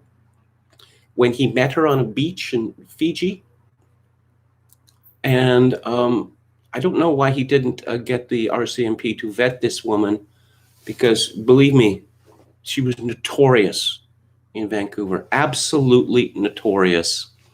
But now she is a acclaimed lecturer on the subject of mental illness. And essentially what this means is she tells stories about being crazy. And gets paid to do that. Oh, okay, what else? Yes, I think of a man and I take away reason and accountability. Was it really the triads that killed St. Floyd and are blaming white supremacy? Well, he likely died of a fentanyl overdose. Fake accusers and their fake suicide attempt, says Hikma Warrior. Yeah, Will Smith. Things aren't looking very good for Will Smith, are they? I mean, we all knew about Will Smith for a long time, right? It seems to be unraveling for him. Very serious accusation made against him of repeated homosexual rape. Daughter of Babylon 14 says, my dad had to explain The Matrix to me. The Matrix is one of a handful of movies that I actually fell asleep watching. Yeah. I'm going to be talking about Bill and Ted Face the Music. Keanu Reeves, the meme of sad Keanu? He just looks so miserable in this film. It's quite sad. Okay. A bunch of talk about Iran here. Talk about video games. YT says, yeah, the clips I saw were really, really over the top. There's even a scene of a girl showing her breasts. Unbelievable. This could be it. This could be a turning point. There were no restrictions on what Hollywood did until the introduction of the Hays Code. There were some scandals. The trial of Fatty Arbuckle was one of them, and it was decided that Hollywood had gone too far and must be reined in. But apparently Hollywood is not. Apparently, people in Hollywood, the industry, is just they're shy about talking about sex. Seriously, you hear that all of the time. Hollywood needs to be more explicit. The media says. Let's go to Theater Thursday. And our movie today is from 1947. And it is called It Always Rains on Sunday, which is based on a book, a novel by Arthur LeBurn. And Arthur LeBurn, let's see, did he write what became Hitchcock's film Frenzy? Let me see. Yes, Frenzy is based on LeBurn's novel Goodbye Piccadilly, Farewell Leicester Square.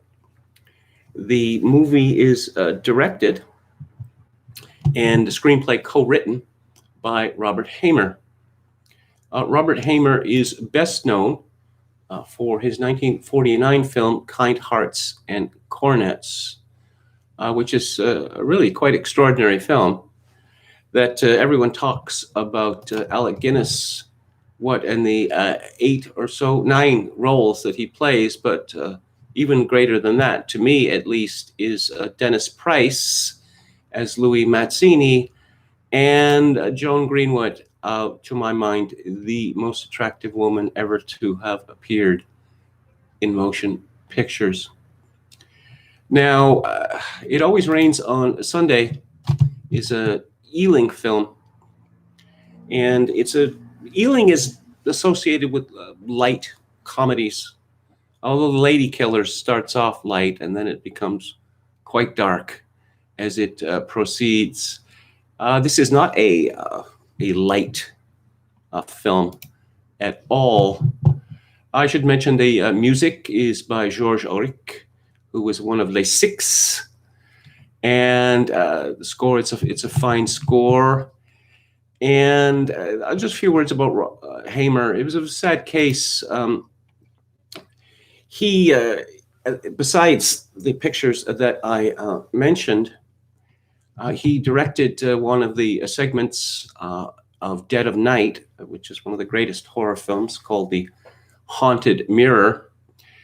Hamer was a drunk and a self-loathing homosexual who suffered from delirium tremens, crippling. So eventually he drank himself out of the industry, which was a tremendous shame because he was, well, so good.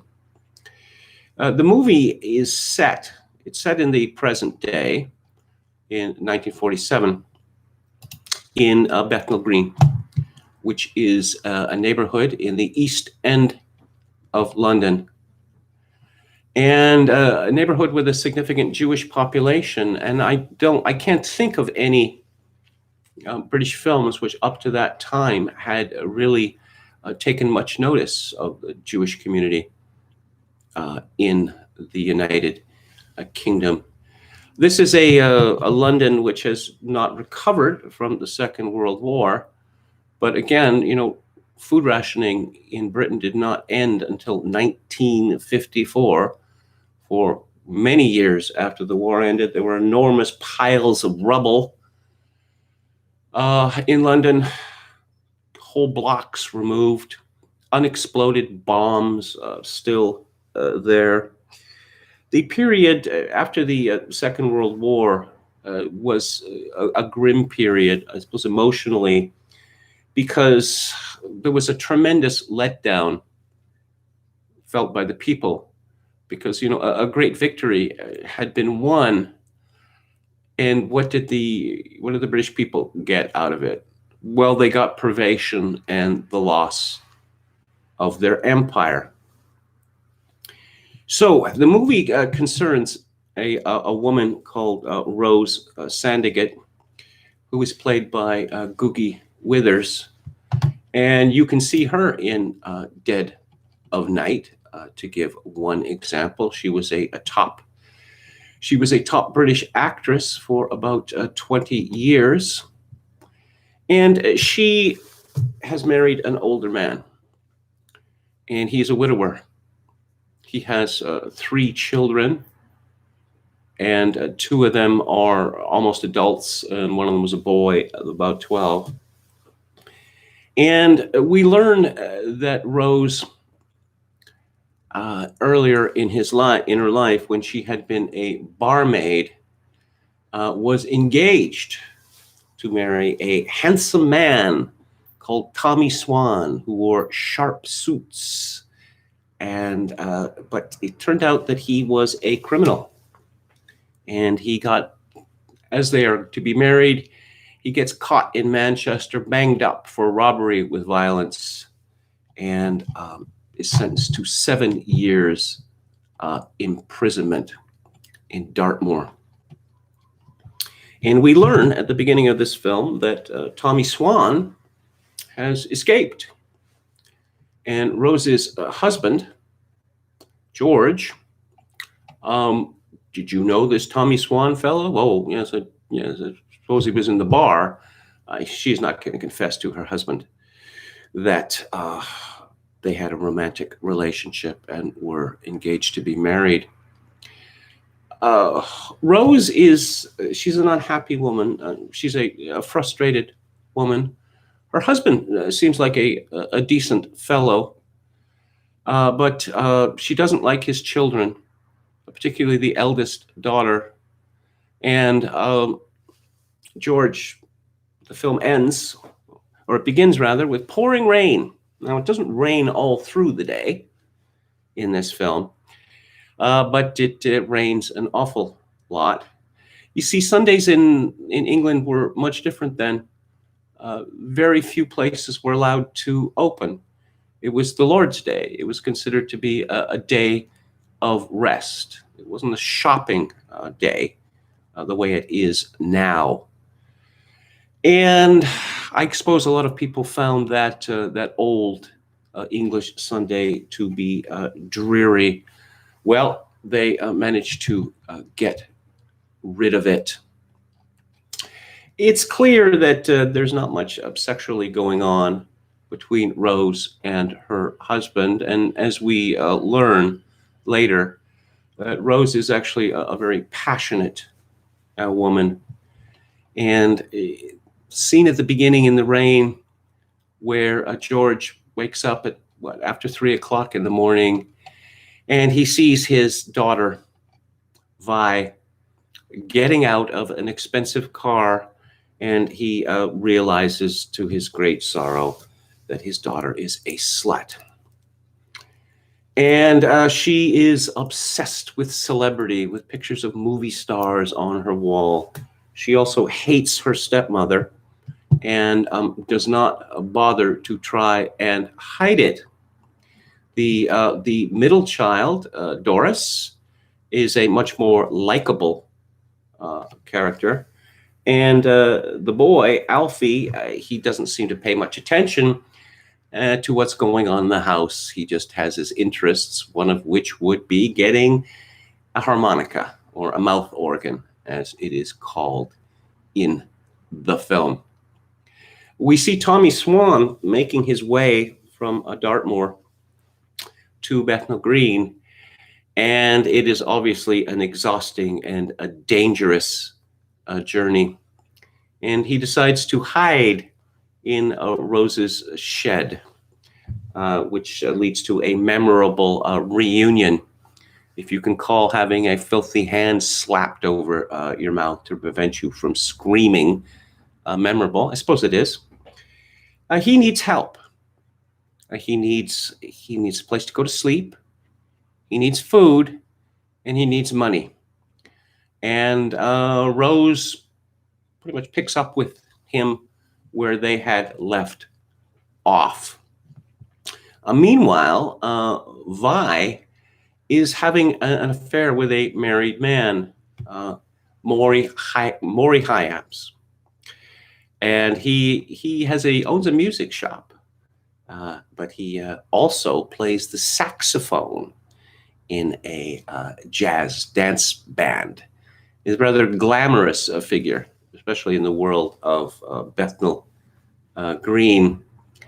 And Maury's wife, Sadie, she suspects, but Maury is he's not very good at hiding these things.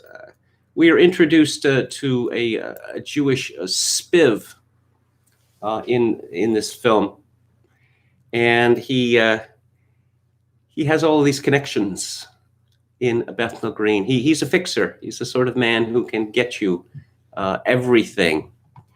And we see him meeting with his father, and the old man, old school, is very looks down upon the way he lives his life, but he doesn't really care. I mean, the money is good, and he has people lower down in the organization to risk prison by committing thefts, robberies. He's trying to unload a bunch of roller skates.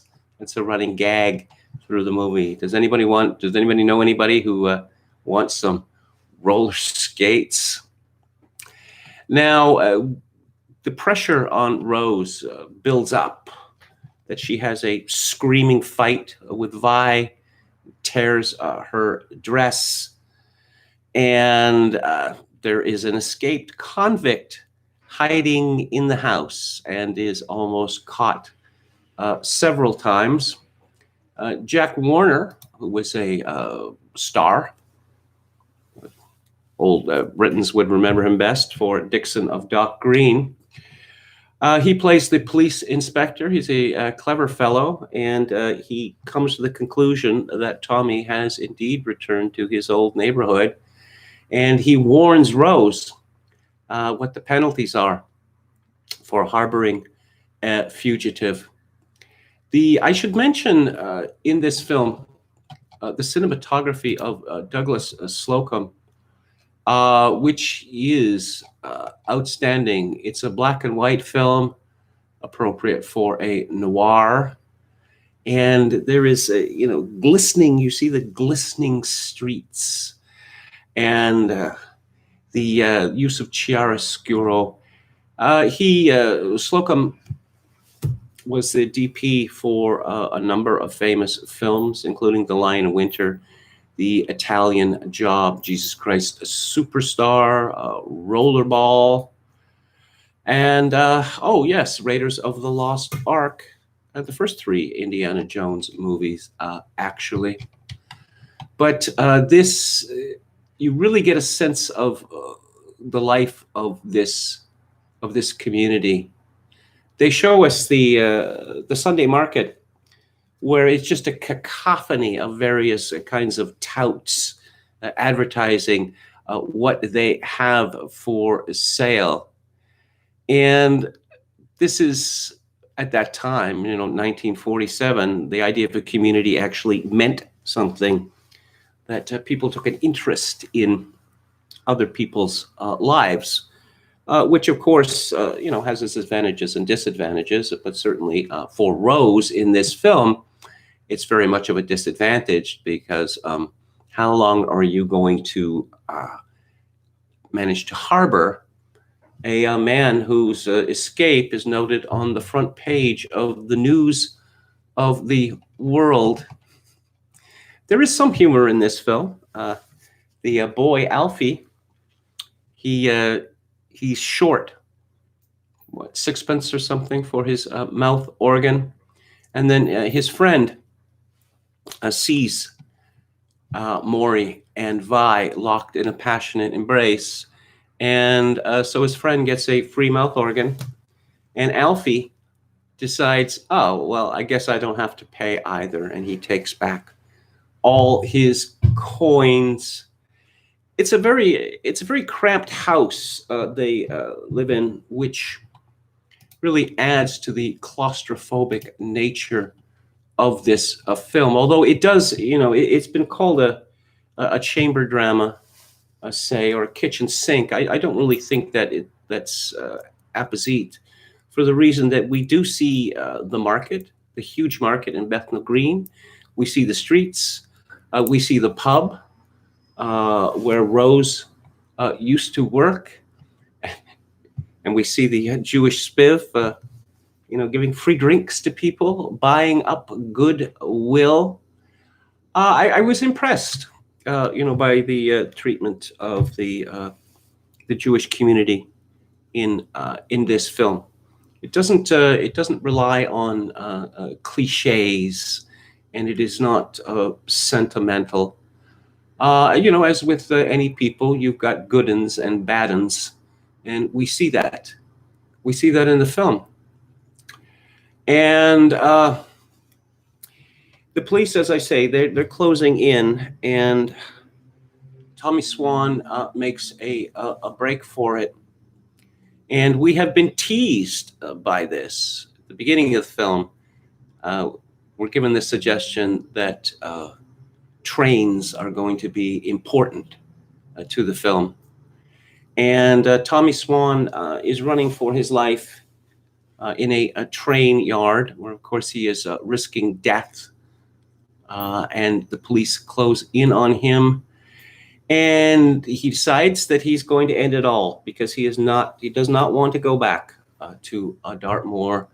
But the police decide that they're not going to let him take the coward's way out.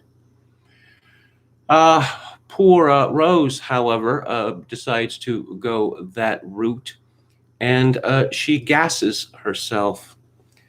She is not successful in committing suicide, but it seems there is a ray of light at the end of the film, in that we see that George, the husband, what's happened seems to have really shocked him, sobered him up, as it were. That he says he forgives his wife, and that he's going to make an effort, to be a better husband to her. And he also makes it clear to Vi that she is not going to be able to carry on the way that she has in the past. Of course, it doesn't work out very well for the sax player, music owner, that he's subject to a humiliation in public at his club. I guess he didn't really seem to understand that if you're going to be carrying on an affair, one really needs to have a good alibi. He's not very. He's as far as a Lothario goes, it's rather comical. He's not. Let's say he's not best suited for a Lothario. I should mention there's a small role for Hermione Baddeley, and she keeps what is called a doss house. A doss house is a British slang for a place where very, very poor people live. And these places are, they're squalid, they're smelly, they're dangerous. But she becomes quite self-righteous with the police, who suspect that Tommy Swan may have been staying there. And she carries on about how this is a respectable establishment. And the police can't help but be amused, because it's not really all that respectable. This movie has, in recent years, its critical stature has risen tremendously. I suppose the movie was a minor hit in Britain. It was ignored in America at the time. But given the unique combination of attributes, specifically, the showing of the life of a family within a community that's firmly rooted in place and time, it's become a very popular film with critics, and I would say, that this is quite well deserved. It's a very exciting film. It's a thoughtful film, but it's a film that looks at the problems of life. You remember when movies used to be about humans and their problems? Yeah, that's what this movie is about. And I rate it very, very highly myself. I don't, Kind Hearts and Coronets is, I suppose, it's his Hamer's best film, but this is a very different kind of a film from that. Although, of course, class is at the center of Kind Hearts and Coronets, the clash of classes, whereas the people that we meet in It Always Rains on Sunday are pretty much all of the same class. We don't. There's no pashos in this film. So those are my thoughts about It Always Rains on Sunday. I should mention that this film is available on Blu-ray, and Ealing Films have been bringing out a lot of their films on Blu-rays, and they look quite good. And this film has been restored. You can get it in. Actually, there's a box set, 5-disc box set, The Best of Ealing Studios, which for £15 from Amazon Co. UK, which has Kind Hearts and Coronets, Passport to Pimlico, The Lavender Hill Mob, The Man in the White Suit, and The Lady Killers. And this film is also available for American audiences, but it looks good. What they have, you can get it for £11 from Britain. And just let me check and see how you get it in the United States. I don't know whether it appears on any streaming stations. Just let me check here. It is, oh, yes, it's available. You can get the Blu-ray, the import from Amazon for under $12. And it is, yeah. And let's see, the DVD is available from Amazon. Yeah, so you can get it in the Blu-ray in from both Britain and America, which I highly recommend that you see this film. Of course, you know, movies are all supposed to be about superheroes right now, or to make some rather obvious political points. But this is it's a really engrossing drama about about women's problems, I suppose you could say. So let's have a final look at the chat here. Boris's hair is mad, says Bob Paxson. Yeah, that's part of his act, you know. I'm just a widow boy. I'm a bad, bad boy. But Biden's demented smile thing he does takes the cake. Well, yes, he's got the Joker. He's got the Joker look. Too much skin removed from his face. You know, when I see him smile, I get kind of worried because I think maybe his face is just going to split and fall off. He knocked his hair out of the park, though. Yes, he got the plugs. You know, when hair transplant was in its infancy, he got the plugs. And it was not a success. It looked ridiculous. But he went through it. He went through it again, amazingly. Who could have green-lighted this filth? Referred to Cuties, says Bob Paxson. Well, you know, it's Netflix needs programming. What they're signing up everybody, aren't they? They signed up the Obamas and Prince Harry and Meghan Mertz. But no, it's a critical favorite. You know, I don't know whether the people at a place like Netflix are capable of watching something and thinking, no, we can't possibly put this on the air. Oh, no, you see, it's a nuanced study of the sexualization of children. Oh, it's a nuanced study of the sexualization of children. Well, that's all right then. Okay.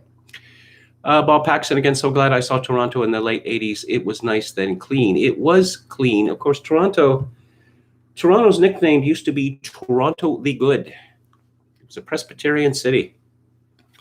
And movie theaters, to give one example, were not allowed to be open, I believe, until the 1970s. But now Toronto pretends it's like New York, which is amusing because this American city that Toronto used to be compared to was Chicago, you know, for obvious reasons. Oh, but now the Torontonians think of themselves as a Canadian New York, which is absolutely hilarious.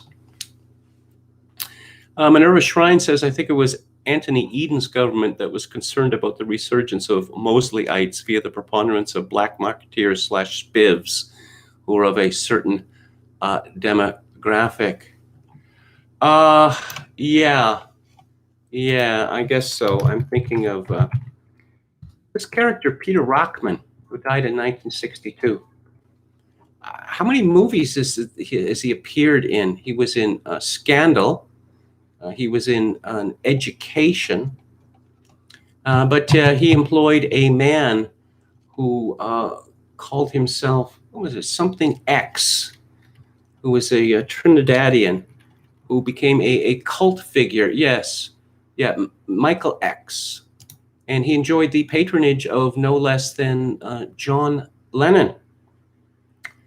He was hanged to death for a murder that he committed. He was a He was a revolutionary and a nutcase, but he acted as muscle for Peter Rockman. Rockman engaged in what was still called blockbusting. He wanted to buy apartments on the cheap, so he insinuated Jamaicans into these apartments, frightening everyone else out, so he could buy them for a song. And of course, you always had Michael X there to deal with, people who might be too recalcitrant. Chad Chatson says, I'm looking forward to seeing you with Ethan Ralph. Should be a show, yeah. Okay, so that's it for today. Matter of Life and Death, Stairway to Heaven was on TV the other day. It does have a charm. That would be a film by the Archers. I don't know whether I've talked about one of their films, but they've made so many of my favorites that I will certainly get around to them soon enough. I will be back on the air tomorrow, Friday, and the book I will be discussing on the book club is Alan Walker's biography of Franz Liszt. I'll be back on the air at 4 p.m. Pacific, 7 p.m. Eastern. If you like the show or any part of it, I would appreciate it if you click on the like button and subscribe to my YouTube channel if you have not done so already.